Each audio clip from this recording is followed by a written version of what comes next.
Saya tidak menginginkan Anda cuma mendapatkan informasi berupa definisi. Wudu itu begini, begini, begini. Taharah itu begini, begini, begini. Hasilnya apa? Apa esensinya?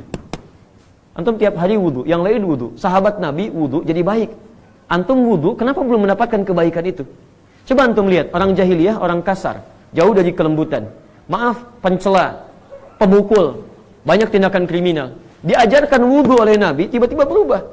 Pencela jadi pecinta, pemukul jadi perangkul, kasar jadi lembut. Kenapa orang sekarang wudu, kok lisannya bisa pandai mencela orang lain? Kenapa orang wudu sekarang, kok wajahnya tidak menyenangkan bagi orang lain?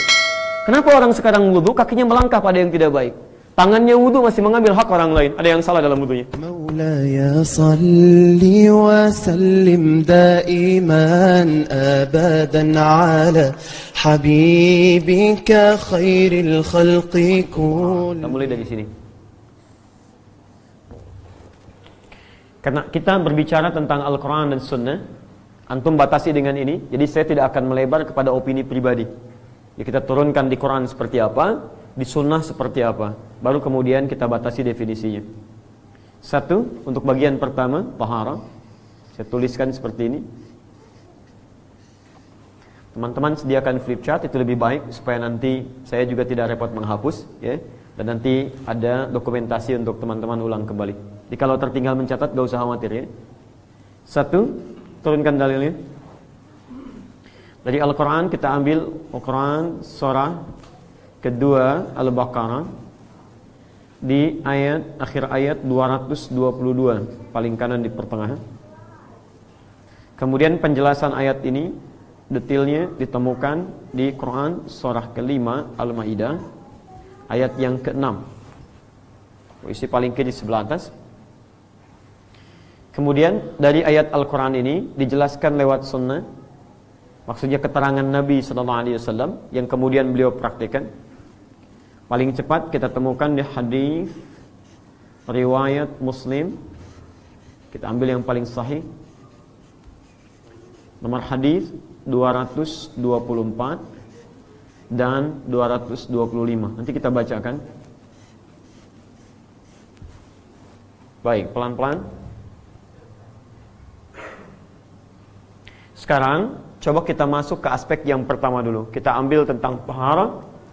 Kita bahas kaitan dengan definisinya. Mari kita lihat ayat Al-Qurannya. Quran surah kedua ayat 222. Posisi paling kanan di pertengahan. Sebelumnya, teman-teman bisa fokus dulu dengan uraian yang akan saya sampaikan. Baik, lihat sini.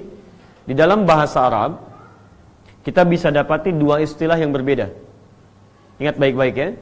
Satu, ada yang disebut dengan nadhafah namanya. Nadhafah. Pernah dengar kalimat ini? An-nadhafatu minal iman. Baik, kebersihan sebagian dari iman. Itu hadis palsu ya. Itu hadis palsu, itu bukan hadis. Baik. Nadhafah. Orangnya disebut dengan nadhif. Apa artinya nadhafah? Bersih. Baik. Kedua, ada yang disebut dengan taharah. Ini bahasan kita. Taharah. Orangnya disebut dengan tahir. Apa artinya taharah? Suci. Apa bedanya bersih dengan suci? Ini yang saya maksudkan. Suci belum tentu bersih. Bersih belum tentu suci. Suci sudah pasti bersih. Wah, itu paling gampang ya. Baik. Baik, sama kayak tes kemarin. Apa itu ikhlas? Ikhlas itu ridho. Apa itu ridho? Ridho itu ikhlas ya. Masya Allah. Baik. Sekarang perhatikan baik-baik. Ya, kalau saya pakai pakaian ini bersih, ya bajunya bersih, ya, luarnya bersih. Itu orang Arab menyebutnya nadhif. Thawb nadhif. Itu nadhafah, bersih luarnya. Tapi belum tentu isinya. Di luarnya bersih, tapi dalamnya belum tentu. Misal, bajunya memang bersih, tapi sifatnya kotor. Pakai jas, pakai dasi, pakai kemeja, Masya Allah, bajunya bagus, celananya bagus, kemudian juga sepatunya pentopel, cuman maaf, pencuri. Dia nyuri juga misalnya. Ya, kata-katanya kotor dan sebagainya. Itu luarnya nadhif tapi dalamnya belum tentu suci. Contoh, misal hewan apa yang disebut najis? Misal ya, baik. Ada orang misalnya memandikan hewan tadi, kemudian disisir rapi sampai bersih kelihatannya. Hewannya bersih tidak? Bersih. Suci tidak? Tidak. Makanya orang Arab katakan al-khinziru nadhifun walakinnahu ghairu tahir. Ya, babi itu bisa bersih tapi dia tetap tidak menjadikannya suci. Paham ya? Kalau kemudian kita ingin jadikan luarnya bersih, dalamnya suci. Antum tampilan bagus, bersih, ya badannya bersih, kotoran hilang. Saat yang bersamaan, maaf, hatinya juga baik. Pikirannya bersih, hatinya baik, keadaannya baik, sehingga dari kondisi yang baik itu terpancarlah kebaikan-kebaikan dalam elemen tubuh kita. Maka kalimatnya dirubah dari kata nadhafah menjadi taharah. Ini.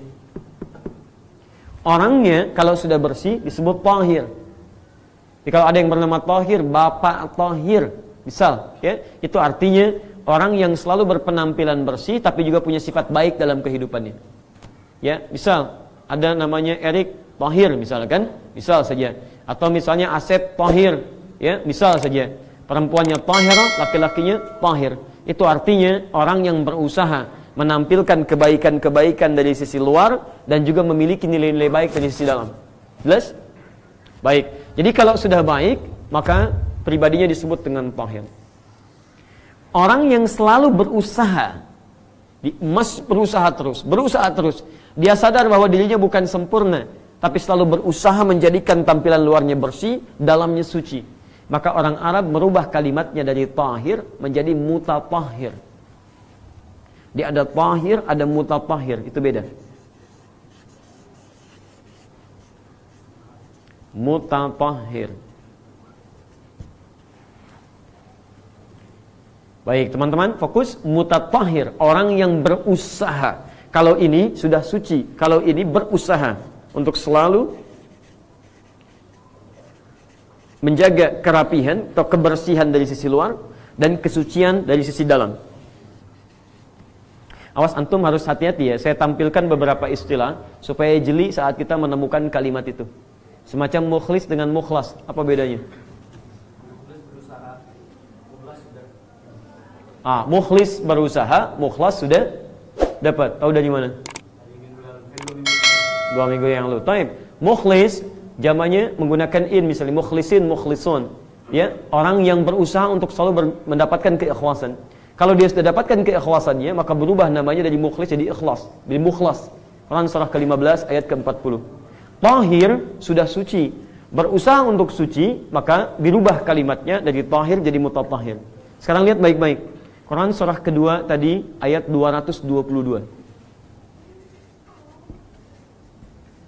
Orang yang selalu berusaha menjadikan aspek luarnya bersih dan dalamnya suci, jadi luarnya tampilan bersih, dalamnya selalu berusaha mendapatkan sifat-sifat kebaikan. Dia jauhi kata-kata kotor, pikiran yang tidak baik, memandang yang tidak baik. Maka orang ini disebut dengan mutatahhir. Oleh Al-Quran, orang-orang yang punya pribadi seperti ini, maka orang ini berpeluang mendapatkan cinta Allah subhanahu wa ta'ala. Perhatikan baik-baik ayatnya. Innallaha, ujung ayatnya, yuhibbut tawwabina wa yuhibbul mutatahhirin. Allah mencintai orang-orang yang berusaha untuk selalu bertobat dari kesalahan dan menjaga diri dari perbuatan-perbuatan yang kotor. Mutatahhirin. Di tampilannya selalu menampilkan yang bersih-bersih dan dalam dirinya pun selalu menjaga dari yang kotor-kotor. Itu jamak dari kata mutatahhir. Kalau sudah berusaha sampai jadi kebiasaan dalam dirinya, maka berubah namanya menjadi tahir. Dapat cinta Allah, berubah dia dari mutatahhir menjadi tahir. Paham? Baik. Kalau sudah memahami tentang ini, sekarang bertanya, kalau saya ingin menjadikan diri saya berusaha untuk mendapatkan sesuatu yang bersih luarnya, suci dalamnya, bagaimana cara saya untuk mewujudkan itu? Maka kemudian ditafsirkanlah kalimat tahur atau taharah oleh Nabi SAW, dirangkum oleh hadis Muslim nomor hadis 224. Perhatikan kalimatnya. La tuqbalu salatun min ghairi tuhurin wala sadaqatin wala sadaqatun min ghululin. Allah tidak akan pernah menerima salat seseorang yang tidak diawali dengan taharah, dan juga sedekah seseorang yang, awas hati-hati, diiringi dengan ghululin, sifat berlebihan. Ghulul itu bisa berarti mengambil dari yang haram, bisa berarti nampak ria, bisa berarti menyampaikan sesuatu karena ingin mendapatkan pujian dari orang lain. Poinnya adalah, di hadis tadi, lihat baik-baik, Nabi memberikan satu isyarat bahwa taharah ini satu oleh Nabi disandingkan dengan kalimat salat. Dalam hadis nomor 225-nya, di hadis Muslim, lalu dijelaskan oleh Nabi apa yang dimaksud taharah ini yang disandingkan dengan salat. Fokus teman-teman. Saya ulang ya. Kita ingin menjadikan pribadi kita baik luarnya, baik dalamnya. Disebut dengan taharah. Usahanya mutatahhir.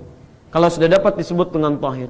Caranya disebut oleh Nabi, kata Nabi, tidak diterima salat seseorang. Ketika Nabi menyebut taharah, yang disebut salat dulu.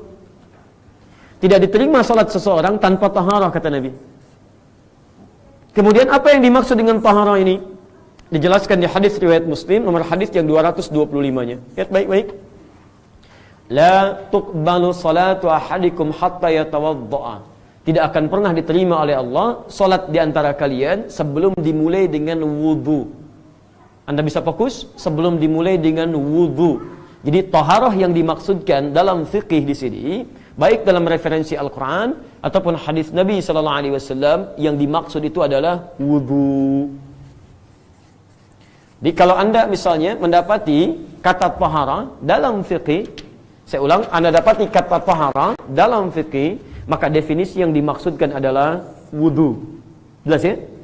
Kalau disebutkan apa itu taharah, sederhananya berwudu. Tapi kalau Anda tanyakan apa esensi dari taharah, maka kembalikan pada makna asalnya.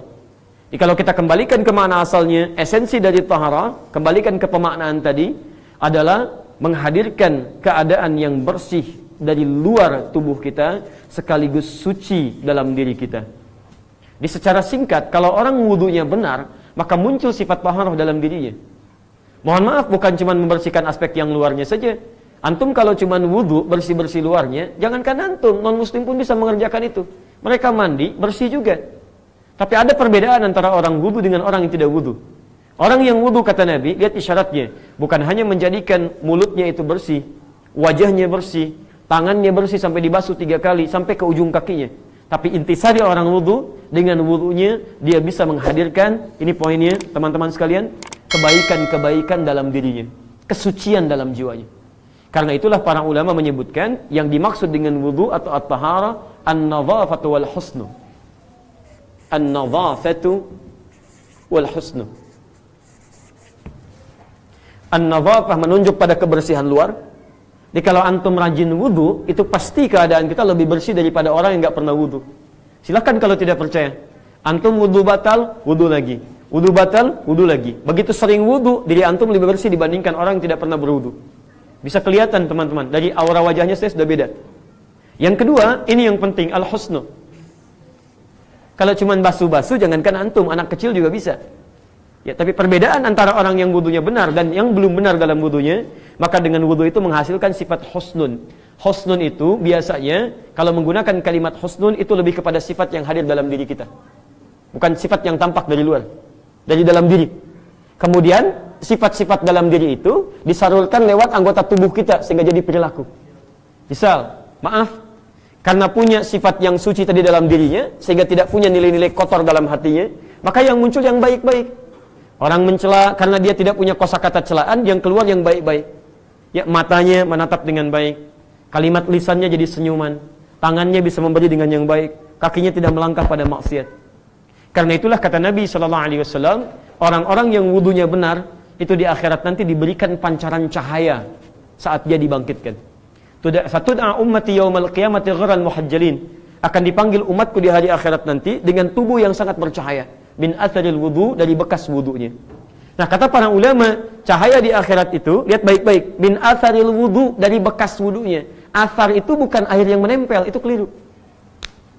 Athar itu, kalau bahasa kita, jejak yang diikuti. Misal saya berjalan nih, ya, kemudian antum temukan jejak saya, lalu antum ikuti jejaknya, Antum ikuti sehingga bisa mengikuti saya. Itu disebut dengan athar namanya.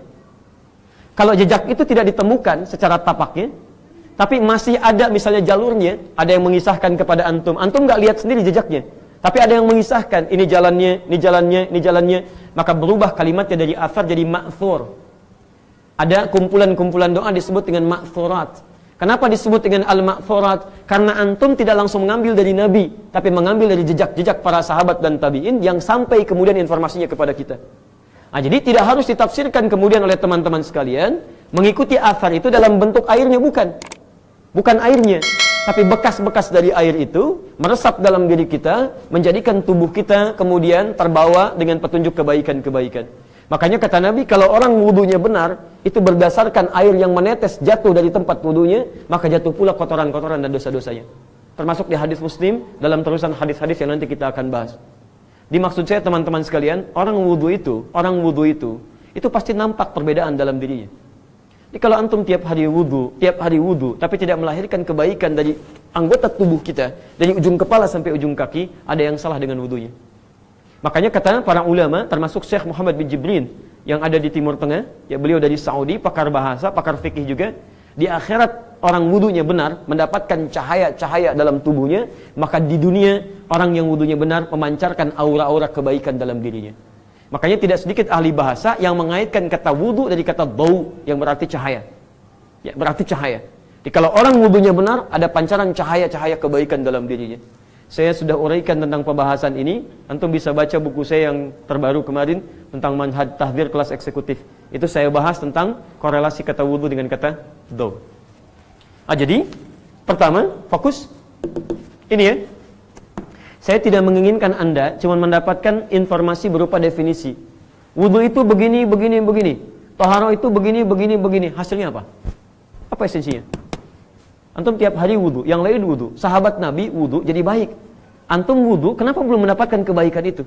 Coba antum lihat, orang jahiliyah, orang kasar, jauh dari kelembutan.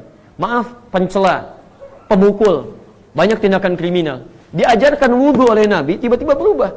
Pencela jadi pecinta, pemukul jadi perangkul, kasar jadi lembut. Kenapa orang sekarang wudu, kok lisannya bisa pandai mencela orang lain?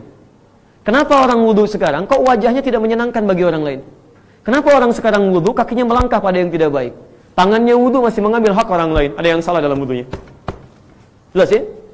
Maka dari itu, kita mesti kemudian belajar tentang cara wudu yang diajarkan oleh Al-Quran melalui pendekatan sunnah Nabi SAW, yang dengan itu diharapkan esensi wudu bisa kita raih dalam kehidupan, bukan cuma praktek keseharian wudunya saja. Maulaya salli wa sallim daiman abadan ala حبيبك خير الخلق كلهم